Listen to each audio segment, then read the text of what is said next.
En nuestro caminar de hoy vamos a ver Filipenses capítulo 3, versos del 1 al 12.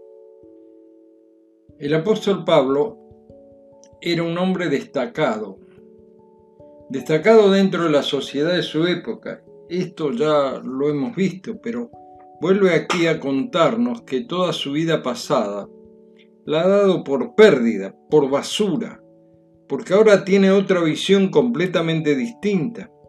Ahora ha sido justificado por la fe, por pura gracia de Dios. Y él tiene otra valoración de la basura de su pasado. Hace un salto calificativo. Nos habla de algo mucho más excelente como meta y programa de vida. Él le llama la excelencia del conocimiento, y lo que lo habilita a esto, como vimos ayer, es la justificación por la fe, la salvación no por obras, sino por gracia, por la gracia de Dios. Pero nos cuenta que su vida pasada no tenía otro sentido y ahora, por experiencia propia y el poder de la resurrección de Jesucristo, es salvo no por obras, sino por la gracia de Dios. No es un conocimiento teórico. Él está pensando en algo muy importante. Es una puesta en práctica. Es un conocimiento que se va adquiriendo paso a paso. Así dice la palabra original que él usa. Por medio de nuestra propia experiencia diaria en caminar en obediencia, en sus pasos, entre comillas, como ya hemos mencionado más de una vez. La vida cristiana es un gran desafío, pues el Señor mismo nos va llevando a crecer paso a paso en nuestra propia vida de consagración a Él. La vida cristiana vale la pena vivirla, pues es un desarrollo constante, día por día. Es en obediencia a nuestro amado Salvador, nuestro Señor. Es la vida cristiana basada, como dice Pablo, en el poder de su resurrección, de la resurrección del Señor.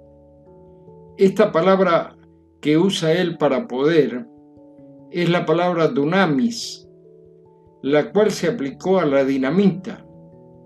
Significa un poder que vence toda resistencia. Esto lo podemos ver ilustrado en la salvación de las personas. Es hermoso cuando el Evangelio es predicado a niños en la tierna infancia, pero que alcanzan a comprender que Cristo murió por ellos. Pero también lo vemos cuando restaura la vida de personas que estaban destrozadas por los golpes de la vida, algunas de las cuales habían llegado demasiado lejos en su vida de descarrío. Han pasado por tormentos como la droga, el abuso sexual o simplemente una vida amargada sin poder vislumbrar un futuro.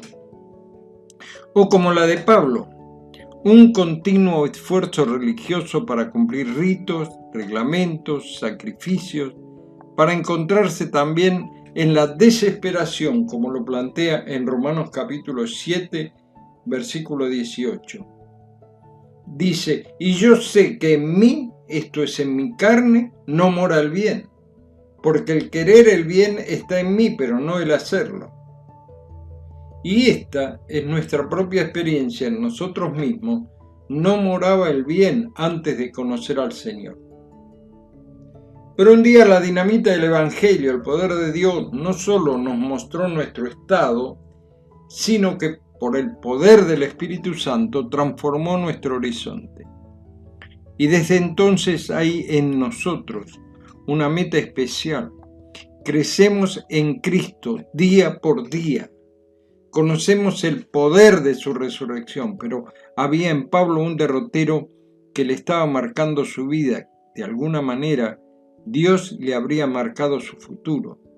Sabía que algún día sufriría una muerte violenta semejante al Señor.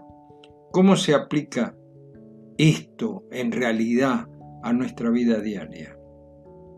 Más adelante se nos mostrará en forma más detallada, pero ahora sepamos que la vida cristiana debe ser un constante crecimiento en el conocimiento del Señor, en forma conceptual y llevado también a la práctica. Recordamos las propias palabras de Pablo a los hermanos de Éfeso: para que habite Cristo por la fe en vuestros corazones, a fin de que, arraigados y cimentados en amor, seáis plenamente capaces de comprender con todos los santos cuál sea la anchura, la longitud, la profundidad, la altura, y de conocer el amor de Cristo, que excede todo conocimiento, para que seáis llenos de toda la plenitud de Dios. Efesios capítulo 3, versos 17 al 19. Les repito, Efesios 3, 17 al 19. ¿Qué quería decir Pablo si en alguna manera llegase a la resurrección de los muertos? Esto está relacionado con lo que se llama la segunda venida del Señor, que será el arrebatamiento de la iglesia en el día que se cumpla este acontecimiento glorioso. Ver, por ejemplo, 1 Corintios capítulo 15 o 1 Tesalonicenses capítulo 4, versos 13 al 18. La iglesia contemporánea con Pablo sostenía que ese regreso sería algo inminente, pero la gracia de Dios se ha extendido hasta ahora. Ellos esperaban algo que no pasaría en esa época, y en realidad es la esperanza de cada generación de cristianos a través del tiempo. El Señor prometió que vendría otra vez, y la iglesia fiel de todas las épocas lo ha estado esperando, época tras época.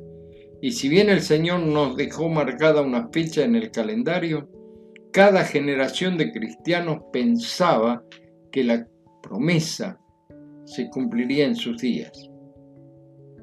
Los cristianos se saludaban "el Señor viene", la palabra griega maranata, lo cual no solo era una expresión que les alentaba, también anunciaban su pronta venida en juicio con la raza humana caída, pero para los creyentes sería entrar en la casa celestial.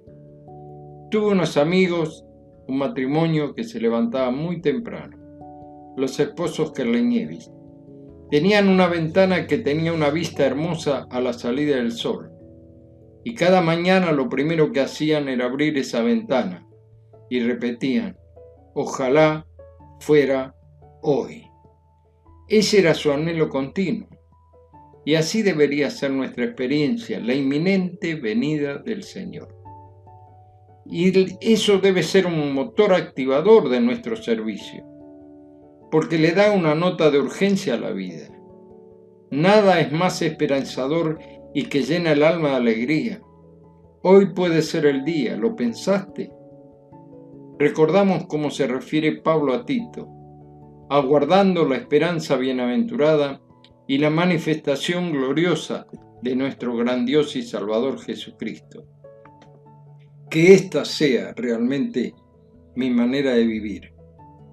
Será hasta mañana, si Dios quiere.